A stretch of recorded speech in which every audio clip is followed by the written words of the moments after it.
Hello everyone, welcome to MA 101 part 2.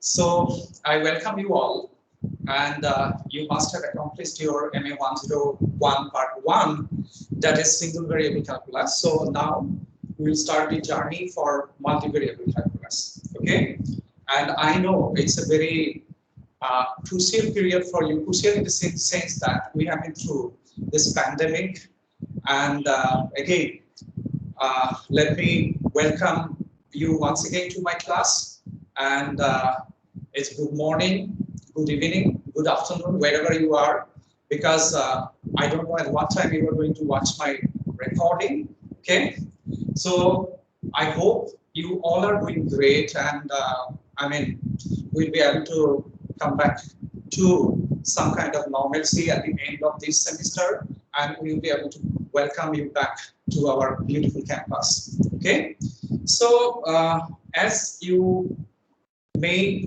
be aware of that the part 2 of your MA 101 is going to consist of multivariable calculus. Okay, so it is going to be multivariable calculus. Okay, fine. So what I'd like to tell you is that, because it is for the first time that you have come across me, and this is your first lecture that you are attending, so you may not be aware of my style of teaching. So what I'm going to do, I'm going to do the blackboard teaching along with some PowerPoint presentations, which I'm going to share with you. So basically the PowerPoint presentation is going to be just kind of revision for you. So I'm going to explain everything in the blackboard, okay? And then again, I am going to go back to the PowerPoint presentation, and over there it is going to be kind of revision, which I'm going to serve, I mean, pretty quick. And if I have missed something, again, I'll come back to the blackboard, okay? And I have already uploaded the book that we are going to follow in this particular portion of the course. But before that, what I would like you to have, I'd like you to have a close look at the syllabus that we are going to follow. So let us have a quick look at our syllabus. Okay. So as you can see that this part of the syllabus, I mean, you can see the name of the instructors. I have forgotten. I am Jitan Kalita, and my co-instructor here is going to be Dr. Shyamashri Upadhyaya. And here is the detailed syllabus. You can see the office hours, etc. But right now they are redundant because you guys are not inside the campus. Okay, so you can see the detailed syllabus here. So firstly, we are going to deal with vector functions of one variable, then continuity and differentiability of those vector functions, the functions of several variables, and again we will be coming back to continuity. And you must have come across some ordinary derivative in your single variable calculus course, but here in multivariable calculus we are going to deal with partial derivatives. This is what it is, and then directional derivatives, gradient, differentiability, chain rule, tangent planes and normals. I'll come back to that today itself, tangent plane and normals, maxima and minima, Lagrange multipliers method. It is going to be used in order to find maxima and minima of a function of two variables basically. Then repeated and multiple integrals with applications to volume, surface area, moments of inertia, change of variables, vector fields, line and surface integrals, then Green's, Gauss's, and Stokes theorem and their applications. Okay, so you know that although we have maybe only 6 lines in the detailed syllabus, but it is an enormous syllabus. You may not have realized it right now. Okay, but for your perusal, what I'm going to do, initially, I'm going to go a little bit slow, okay, so that you'll be able to come in terms with the pace of my teaching. And after that, I will increase the pace, okay? So what we are going to do in multivariable calculus, and how it is different from single variable calculus. So again, we are going to deal with a function of several variables later on. So multivariables means functions of more than one variable. Okay, so we are going to deal with the calculus of a function of more than one variables, whereas in part 1 of your MA 101 course, you deal with function of a single variable only. Okay, so here in the syllabus, if you recall, syllabus that I have just shown to you, if you recall it, the very first thing was that it was vector calculus. It was vector calculus. Okay, so you may be thinking, why is vector calculus necessary here? So what it is going to do, it is going to introduce you to geometry in 2 and 3 dimensions. Geometry in 2 and 3 dimensions, because there are many geometric shapes with which we are going to deal with in multivariable calculus. They are going to be extremely important. So that is why we have to rope in the vector calculus part. Okay, and then we will move on to the application of multivariable calculus and so on. Okay, so now let me just introduce you to my first slide here. Okay, so here you can see that this is what we are going to deal with. This is multivariable calculus. Okay, so what we are going to do, this part of MA 101 course is going to enable you to relate mathematics to the real world. Okay, then again, it is going to enable you to use mathematics as a tool in engineering, because I know that many of you are going to become great engineers in the future. And again, emphasis is going to be more on the physical interpretation of mathematical expressions. And I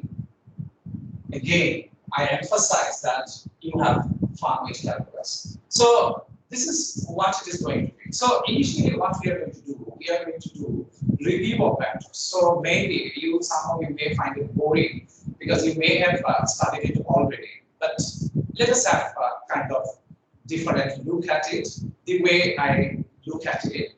And in fact, while I was showing you the syllabus, the reference book, I didn't show you specifically. But what we are going to do here, we are going to use Stewart's calculus. Stewart's book, it's named Calculus. So I have already uploaded it in my course material section in Teams app, or maybe I'm going to upload it in my personal website also. From time to time, I'll tell you about it. And again, if I am going to use some extra material, say, other than from Stewart Calculus book, so then don't worry about it. I'm going to provide it to you in my website. Okay, fine.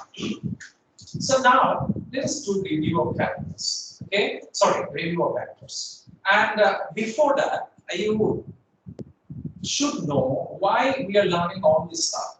And my emphasis is going to be on relating, as you have seen in my previous slide, relating, mathematics, and for that matter, calculus, to the real world. Okay, so what is a vector? What is a vector? Can you tell me what's a vector? Yes?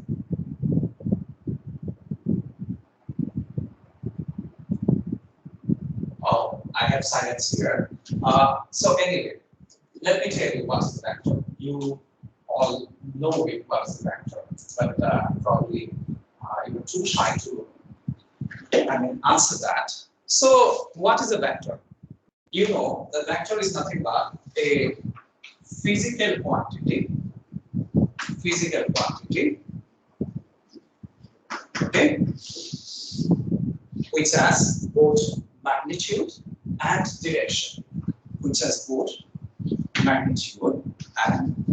direction, Okay, if a physical quantity comes up with these two properties, we say that it is a vector quantity. Okay, so now where do we apply it?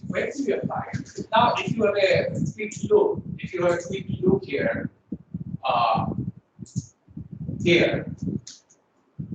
can you see something here? Can you see what it is here? Can you see what the picture is all about?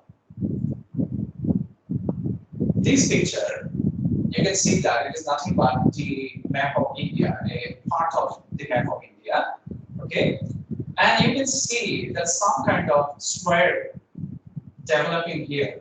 In fact, when if you go back to some 2 years ago, there was a big hurricane in the southeast eastern part of India. Do you recall what is the name of that hurricane? I think it was called Funny. Okay, Hurricane Funny, right? And here you can see some kind of hurricane developing, and here you can see the part of the hurricane. Okay, so now here what you can see, you can see some kind of arrowheads, and those arrowheads, they are showing the direction of the wind that is being that is being taking place during that hurricane. Okay, and here you can see it is nothing but the center. It is intensifying towards the center of that hurricane. Okay, so now you may be thinking why I'm looking in all these figures and pictures. This is because you should have a feel now that these quantities, these arrowheads that we are showing here, in fact, they're nothing but some vectors. So I'm going to come back to that in a moment in the blackboard. Okay, so this is going to give you a feel that the vectors, they are used in real time. Okay, fine. So now let us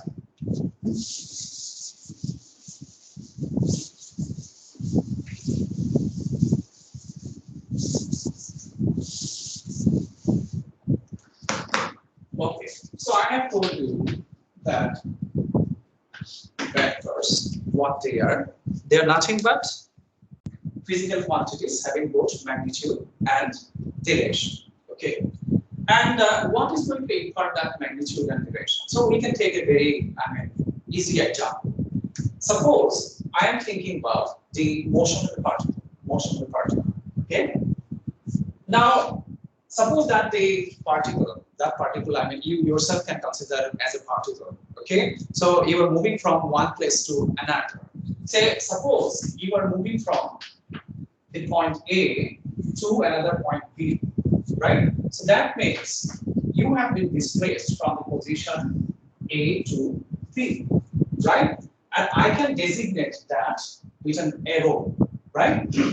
And this arrow, I am going to call it as a displacement vector. I am going to call it as the displacement vector.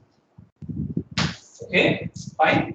And the point from where I started, it is going to be called the initial point. It is going to be called the initial point. And where I am going to end, that is going to be called the terminal point. Okay, so and you can see that the distance that I covered, that is going to designate the magnitude of the vector, right? So the distance AB, that is going to be called the magnitude of the vector, and generally the vector is denoted by this AB, and its magnitude is denoted by this. Okay. Now, once I move from A to B, so that is going to give me the directionals, right? So I hope the concept of the vector as a physical quantity, which has both magnitude and direction, it is clear to you from the example of this displacement vector. Okay, fine. So now, as I have told you, the vector is designated by an arrow. Okay, so generally what we do, if I represent by the symbol say V a vector, it is not necessary that only V is going to be used as this symbol to represent a vector. You may use A, B, etc., and there is going to be an arrow. Okay? And sometimes what people do, they also use some boldface for those symbol in order to designate them as vectors. In my case, what I'm going to do, I am going to simply put some arrowhead over some mathematical symbols, okay, to designate a vector. Okay, fine. So as I have told you that vectors are nothing but physical quantities having both magnitude and direction, both magnitude and direction. So now let us consider one vector. Say, suppose this is AB. Okay. Now let us consider another vector which started from some point C and it has ended in some point D. Okay. Now suppose the way I have drawn it is like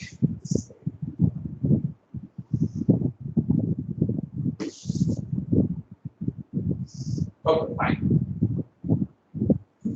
Now, okay, now it's fine. Okay.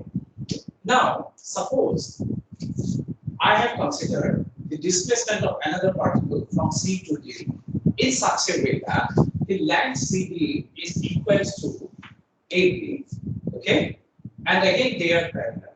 So that means the directions of AB and CD, they are the same, and their lengths are also the same. So whenever I talk about vectors like that, which has the same magnitude and direction, they don't necessarily have to, initiate at the same terminal point and initiate at the same initial point and end at the same terminal point. Okay, they can occur differently, but despite that, if they have the same magnitude and direction, then we say that those vectors are equal or equivalent. In this particular case, suppose these vectors AB and CD, which I am denoting by say A and C, right? In such a way that their lengths are equal and then their directions are the same, then we say that A equal to B, right? So the prerequisite for two vectors to be equal is that they have the same magnitude and they have the same direction. So remember, they don't have to necessarily start at the same point and end at the same point. Okay. So now let us come to, combining vectors.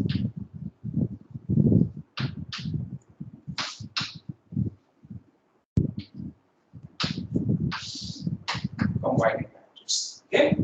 Say, suppose I am considering two vectors, say AB, and suppose there is another vector whose initial point is B and terminal point is some C. Okay, so I have a vector AB, I have another vector BC. Okay, so then if I join the initial point of the vector AB and the terminal point of the vector BC, so then I will be getting this vector AC, right? And that vector AC is going to be called the sum of the two vectors AB and BC. I am going to write like this. So this is one combination. This is one combination. Okay. So I'm expecting some questions from you. I'm expecting one particular question from you. Can anybody guess what it is? Can anybody tell me?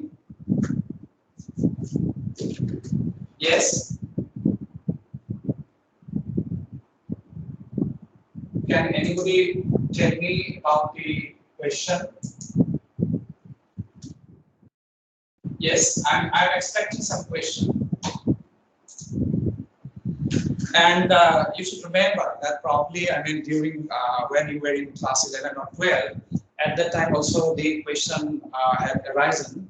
But many a time what we do, we tend to learn things mechanically. And if it works perfectly, we don't even think about, why it is happening. Okay, see, now you can see that I'm combining two vectors here, vectors AB and BC. Now, I have taken these two vectors in such a way that the initial point of one vector is nothing but the terminal point of another vector. Is it okay with everybody? Please say yes or no. Yes? Okay, fine. So now what happens if the two vectors, they don't have the property the way I have drawn these two vectors here in the blackboard. Okay, say suppose I have a vector, say this is say A, and suppose I have another vector, suppose this is B. Suppose this is B. Since I have already wrote in the concept of your equivalent or equal vectors just now, right?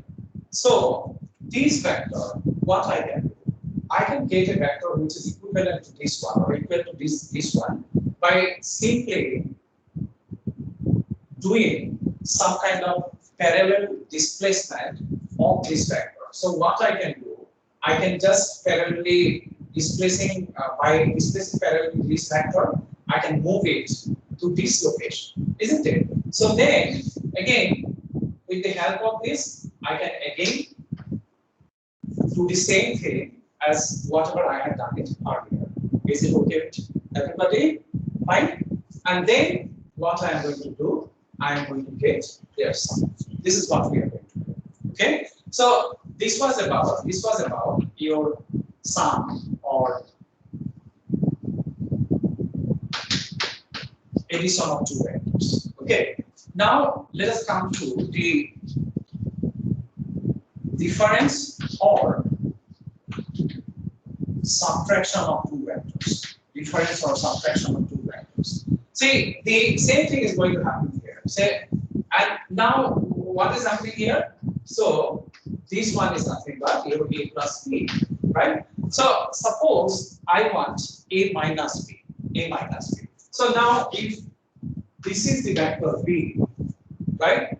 B minus is simply going to be the vector of same length but in the opposite direction. So this is going to be minus B. So what I am going to do here, I am simply just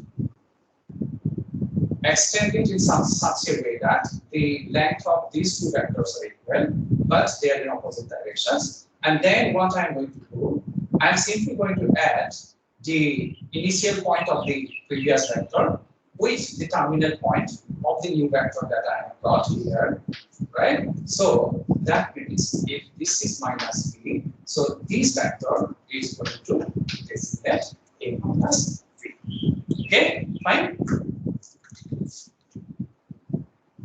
Okay. So now the parallel displacement that I was talking about, that can be incorporated through the concept of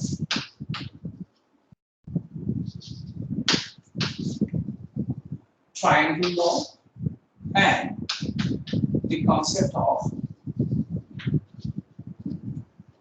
parallelogram law. Okay?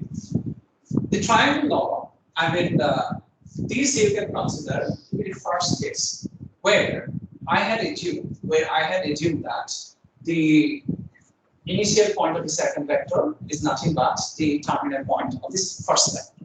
Okay, so in that case, what we are getting here, if I consider this to be A and this to be B, say, then this is say A plus B, then you can see that the sum of the two vectors is nothing but the third side of the triangle formed by your AB, BC, and C.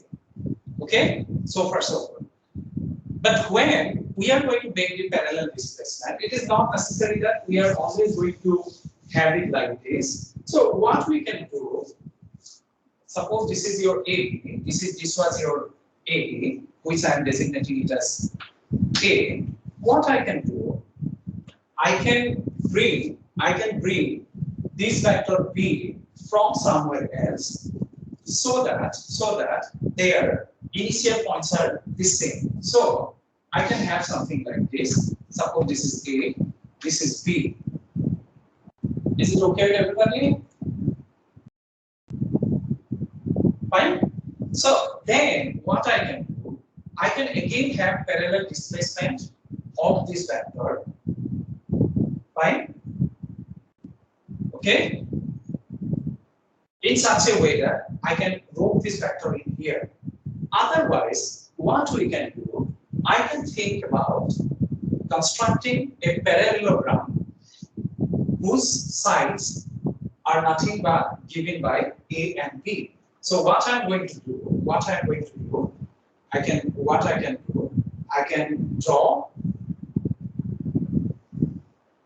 a vector which is parallel to AB from the terminal point of the vector B.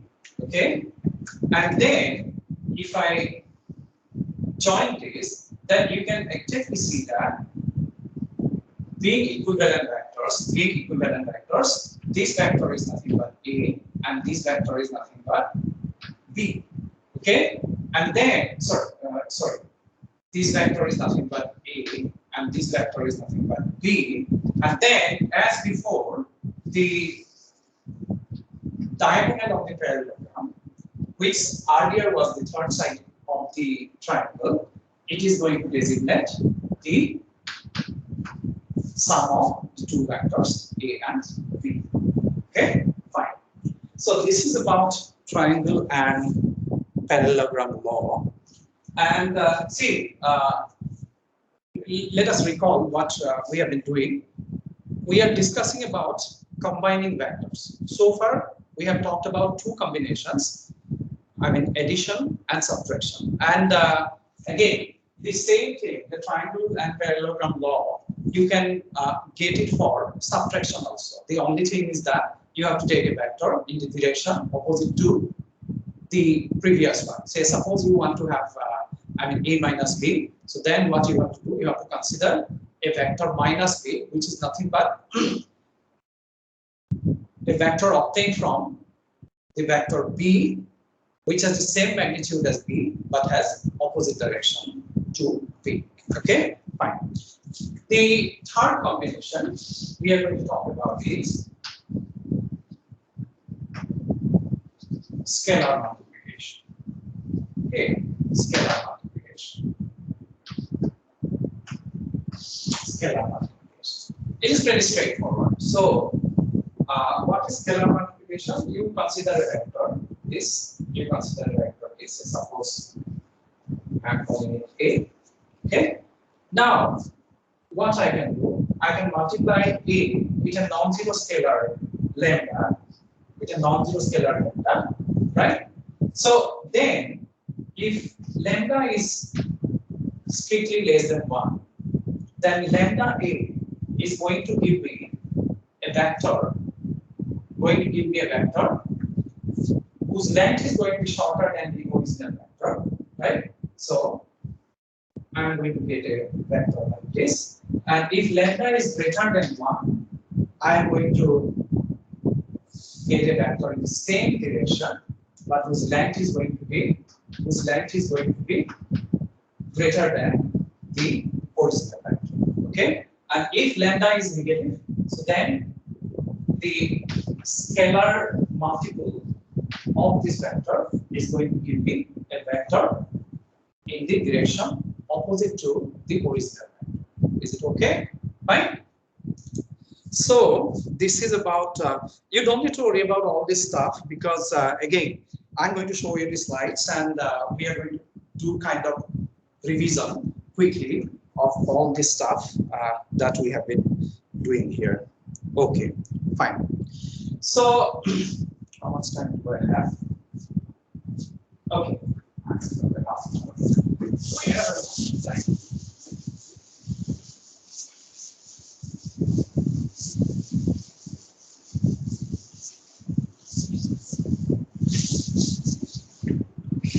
So the next thing that we are going to do, it is components vector, and this is going to bring us to the concept of position vector.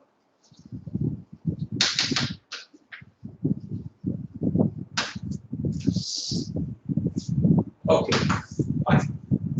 Now, suppose I'm thinking about a vector lying in a plane. Okay, lying in a plane. So let us assume that that plane is nothing but xy plane, or it is R2. Okay, fine. And this is my origin. So then what happened? Then what happened? So suppose I am considering a point P here, point P here in the plan. It doesn't necessarily have to be in the first bucket. Please don't think like that. So suppose its coordinates are A1, A2. Okay. So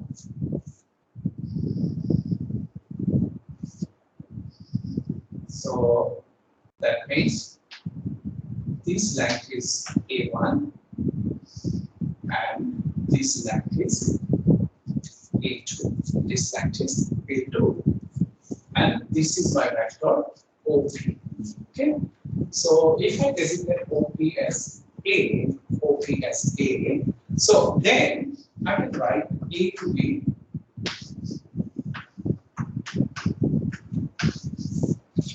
I can write it like this, where this A1 and A2 are called the components of the vector. And sometimes I may refer to it,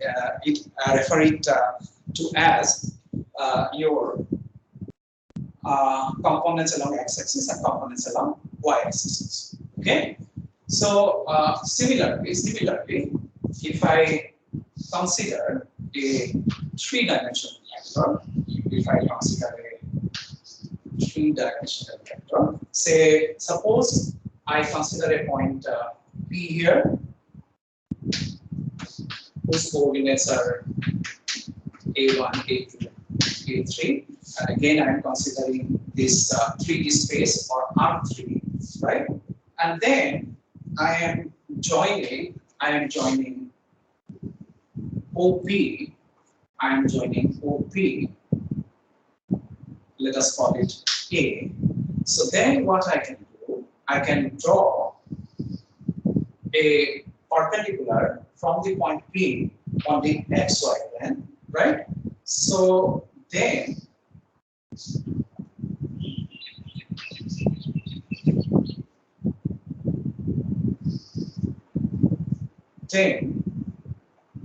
what is going to happen?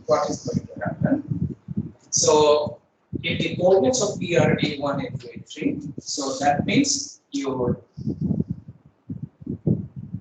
this length is A1, okay, fine, and this length, this is A2, so that means this length is A2 and this length is A3, right? And then I can write A as A1, A2, A3. I'm going to use this symbol, and they are going to represent the vector OP. And again here, A1, A2, A3, they are going to be called the components of the vector A or OP. Okay, fine. So just a minute. Okay, so this is about component of a vector. Okay. Now, see here, I have been talking only about the components, but I didn't tell anything about the position vector. Okay. So, if I consider a point P in xy plane or xyz space, so then if I consider the vector OP, so that is called the position vector of the point P. Okay, and in this case, then suppose if this is simply 3, 2, so then I'm simply going to call OP the position vector of P as simply your 3, 2.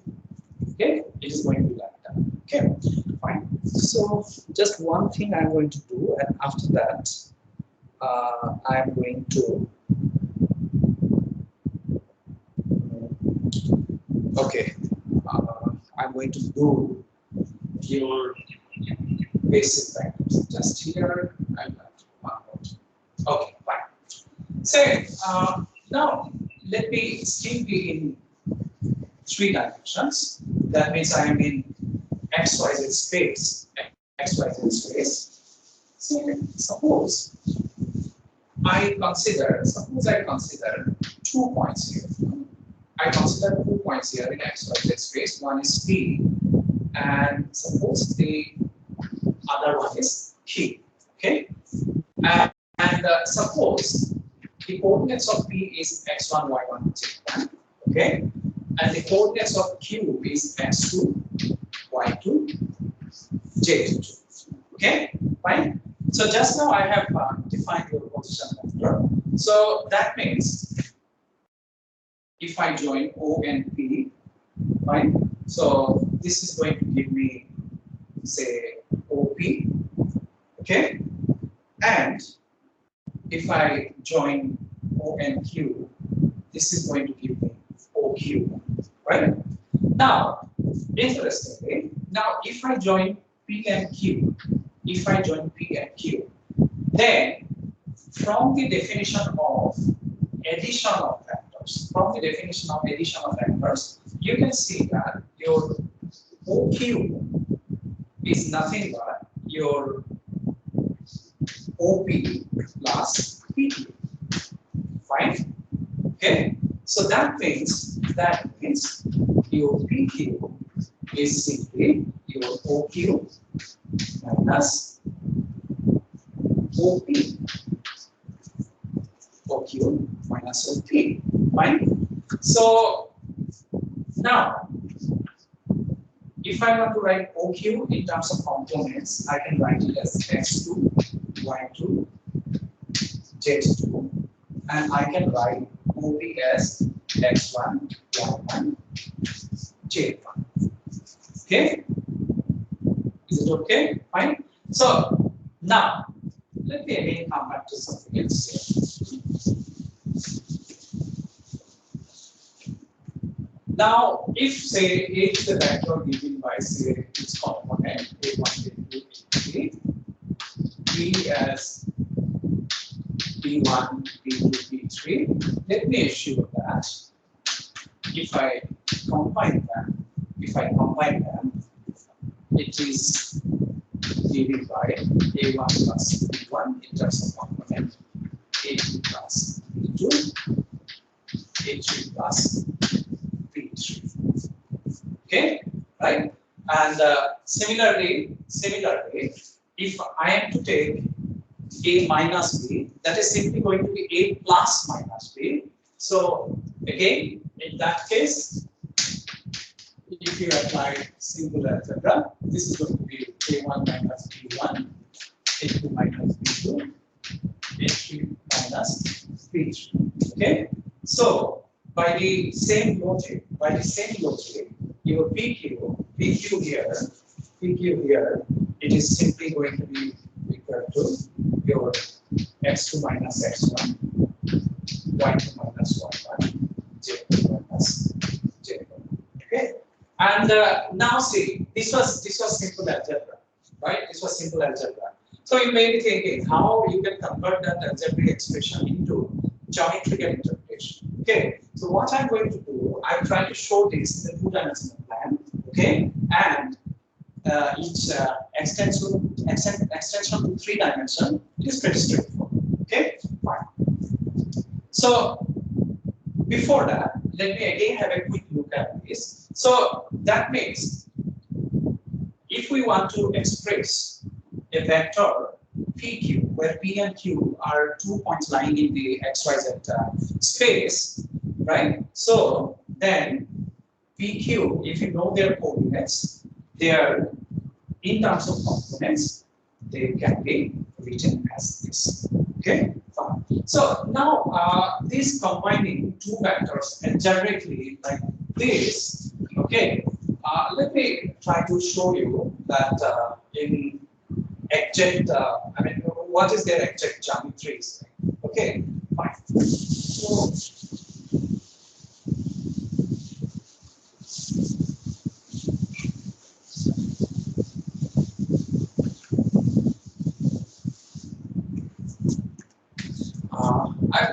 two figures. So I'm going to explain that in two dimensions. Okay.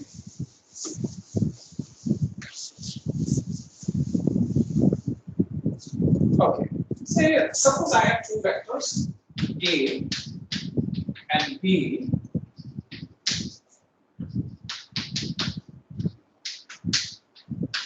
Okay. And which are whose components are B. Okay. So then in xy plane, they are going to look like this. Say, suppose this is A and suppose this is B. Okay.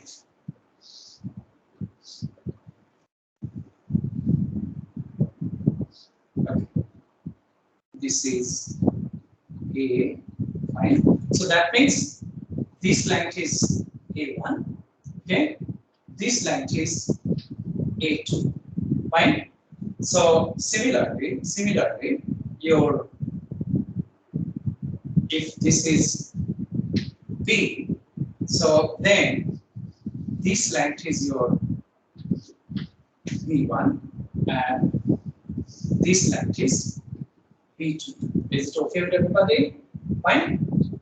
Now, what I can do, like my A is this, my A is this, okay?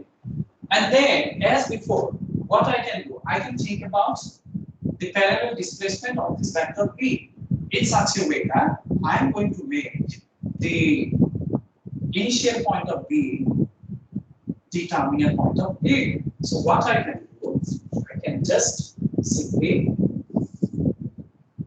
do like this. Okay? So then what is going to happen? What is going to happen? This length is going to be your A1. This length is going to be A2. Now again here, if I consider the same thing, what is going to happen? This length is going to be B1 and this length is going to be B2. Right?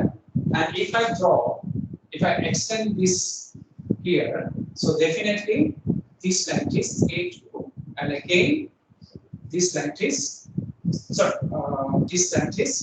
B1. Is it okay with everybody? Fine. So now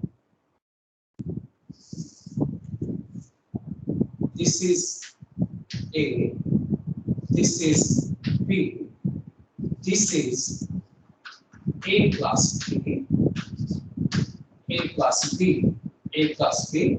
So then you can see that if we think about the components of A plus B, and A plus B here, the terminal point is this. If I consider these to be P, so then you can see that the coordinates of P here are nothing but A1 plus B1 and this A2 plus B2, right? So that is why if A is this and B is this in terms of components, so then what is going to happen? A plus B is simply going to be A1 plus 1, A2 plus B2. Is it okay? Fine. So, and this thing, I mean,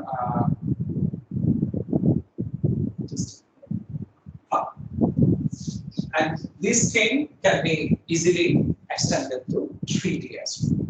Is it okay? Fine. So now this brings me to another concept called magnitude or length of a vector. Length of a vector. Okay.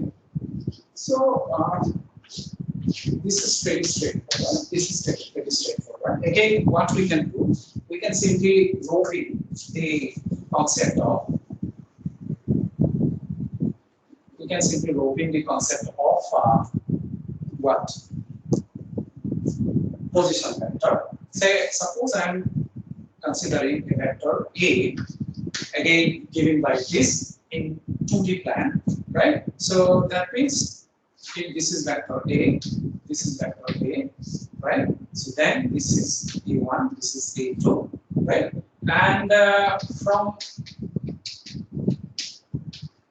this right-angle triangle OBLC, you can see that the length of this vector OP and I'm going to denote it by this mod of OP. This is simply A1 squared plus A2 squared. Is it okay? Fine. So similarly, if you consider the same thing in 3D, same thing in 3D. So as I have told you that I'm going to go a bit slow the first week process. So then what is going to happen? Say suppose this is P, and again this is A1, A2, A3. Here, you have to remember. So what I'm doing, I'm simply drawing a perpendicular from P to the xy plane, So as before,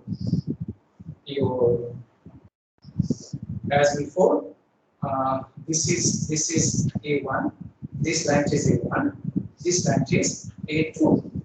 Okay. So suppose this is O, suppose this is A, and suppose this is B, and this is LC. So then, if I consider the vector OA and AL, so what it is going to give me? It is simply going to give me this vector. Is it okay with everybody? Fine. So then, exactly applying the same concept here in the xy plane. The vector OL, now the coordinate of L, this is A1, A2, 0, right? And if you consider simply the xy plane, and if you apply the same concept here, so then what is going to happen? Remember that here,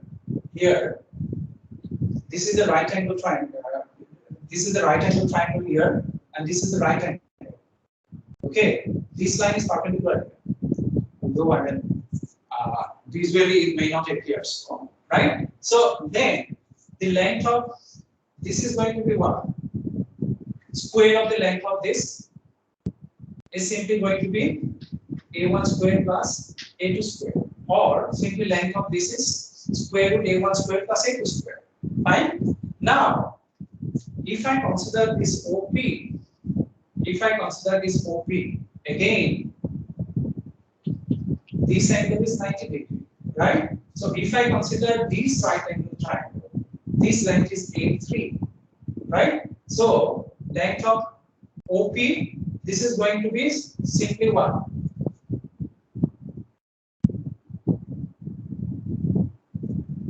OP square is going to be OL square plus PL square, isn't it? And OL square is simply A1 square plus A2 square, right? And PL square is simply A3 square, right? So OP is simply going to be square root A1 square plus A2 square plus A3 square, right? So in that way also, I mean, we can geometrically get the magnitude or length of a vector in 3D. So you may be thinking that all along we have been considering only position vector. We are considering a point P, and then I mean what we have done, we are simply joining O to P, and because it is very easy to find out. Like if you know the coordinates of P, I can simply say that the length of OP is simply square root A1 square plus A2 square plus A3 square. So now, I mean, as I have told you that earlier we have seen that the vector PQ, it was given by your x2 minus x1, y2 minus y1, z2 minus j2, and that was some arbitrary vector lying in 3D space, which was obtained by joining simply 2 point P and Q. 2 points P and Q, isn't it? So you may be thinking what to do about its magnitude. You know that you simply apply the formula. But the formula so far we have been devising, it is only for something starting at the origin and ending at some points. Again, remember, I'm not going to walk it up. Again, remember, by parallel displacement, again, I can bring this vector in such a way that, I mean, it originates at the origin, okay, and ends at somewhere else. Ends at somewhere else in a 3D space. And then you can apply the same concepts as I have done earlier. Okay, fine. So now let's have a quick look at what we have learned so far. Okay, so here,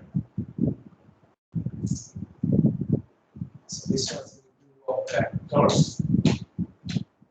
This we have already done. This was about equivalent vectors. So here you can see two vectors A, B, and C, D, designated by U and V, and they have the same magnitude and the same direction. So that is why they are equivalent. And I have already described the initial point and terminal point. And this is about combining two vectors A, B, and B, C, which is going to give you their sum AC. And this is the formal definition of vector addition. So if U and V are vectors position, so that the initial point of V is the terminal point of U, then the sum U plus V is the vector from the initial point of U and the terminal point of V. Okay. And this is about the triangle law and the parallelogram law. And this is the formal definition of scalar multiplication. So instead of C, I used lambda. Okay. So the final thing I will tell you that I did it only for when lambda was not equal to 0. But again, it is obvious that if lambda equal to 0, again that is going to give you the 0 vector. Or if the vector V itself is 0 vector, then also you are going to end up with 0 vector as the scalar multiple of that scalar your lambda and vector V. Okay. And these are the illustration as I have told you that if this is my original vector V. So if I take 2V, I'm simply going to get a vector which has length twice the vector of the earlier one and the same direction. Similarly, if I take half V, I'm going to get a vector of length which is half the earlier vector and it is the same direction. And if the scalar with which we multiply the vector, so here it is minus 1.5. So then the directions are going to be opposite. But again, here the magnitude is 1.5 times the magnitude of the original vector. Okay, fine. And this I have already shown to you how to go about vector subtraction or difference of two vectors. And this is the definition of components. This I have already explained to you. And again, remember, so far we have talked about components of up to a 3-dimensional vector also. But later on, when you are going to do with linear algebra, you will study vector space. So over there, you are going to deal with both finite dimensional and infinite dimensional vector space. So if we talk about finite dimensional vector space of dimension n, so then any vector belonging to that vector space, you will find out which one also can be expressed in terms of its n components, and it is going to be something like that. But remember that visually, we can accomplish vector only up to dimension 3. Okay, fine. And this is about magnitude or length. I have already explained this to you. Okay, and these are the rules of vector addition and scalar multiplication. Okay, so this is pretty straightforward.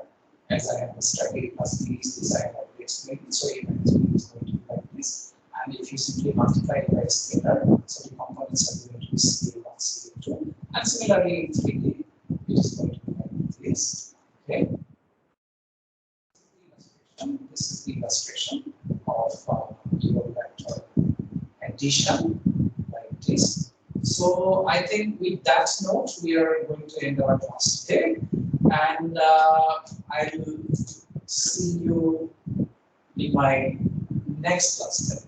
Okay? Thank you.